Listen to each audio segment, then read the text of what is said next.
এই মুহূর্তে যে খবর পাওয়া যাচ্ছে, অভয়া মঞ্চের সদস্যদের যে মিছিল আরজি করার দিকে এগোচ্ছিল, সেই মিছিল আটকে দিল পুলিশ। পুলিশের সঙ্গে বচসায় জড়িয়ে পড়েন তারা। মিছিল যাবে না।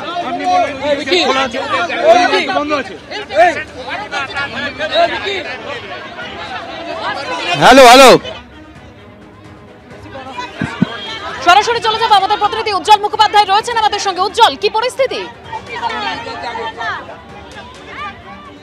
দেখো, সেটা হচ্ছে তারা মিছিল নিয়ে এসেছিলেন, কিন্তু আরজি করের যে গেট, সেই গেট কিন্তু আটকে দেওয়া হয়েছে।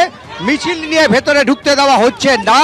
এখানে আমরা জানি যে সেন্ট্রাল ফোর্স রয়েছে, পাশাপাশি যারা রয়েছেন তাদেরকে কিন্তু আটকে দেওয়া হয়েছে।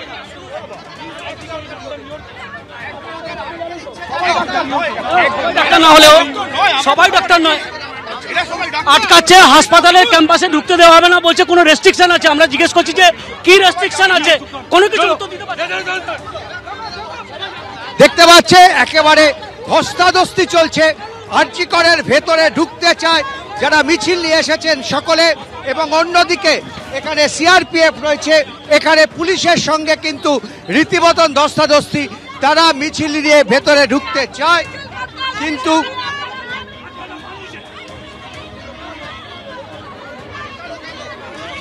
হাসপাতালটা মানুষের, হাসপাতালটা পুলিশের না। হাসপাতালে যে পুলিশ থাকবে তাহলে আমার মেয়েটা খুন হতো না।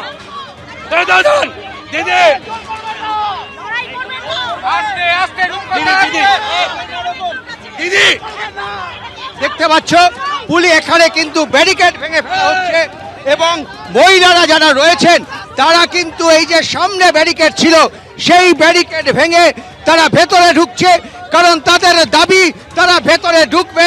10 মাস হয়ে গেল, এখনো পর্যন্ত কিন্তু কোনো বিচার পাননি। তবে মূল গেট বন্ধ করে রাখা হয়েছে। আরজি করের যে মূল গেট, সেটা এখনো একেবারে উজ্জ্বল ছবি দেখতে পাচ্ছি আমরা, যেখানে আরজি করের ভেতরে ঢুকতে পারছেন না অভয়া মঞ্চের সদস্যরা। পুলিশের সঙ্গে বচসায় জড়িয়ে পড়েছেন তারা। ধন্যবাদ উজ্জ্বল। করোনা নিয়ে নবান্নে বৈঠক করেছেন মুখ্যমন্ত্রী মমতা বন্দ্যোপাধ্যায়। সংশ্লিষ্ট সব দপ্তরের সঙ্গে বৈঠক করেছেন তিনি, এবং তিনি বলছেন যে প্রস্তুতি সেরে রাখলাম, তবে ভয় পাওয়ার কিছু নেই। আশা করি প্যান্ডামিক আর হবে না। যা যা দরকার সবই সরকারি হাসপাতালে আছে। ভ্যাকসিনও বেরিয়েছে, সবাই ভ্যাকসিনও নিয়েছে। কি বলেছেন তিনি, শুনুন। সতর্ক আমাদের থাকতে হবে, কোনো প্যানিক ক্রিয়েট করা নয়। যদি বাই চান্স সেরকম কিছু হয়, আমাদের প্রস্তুতি তৈরি থাকবে। এটা নিয়ে ভয় পাওয়ার কোনো কারণ নেই। কিছু কিছু ক্ষেত্রে যাদের কোমরবিডিটিস আছে,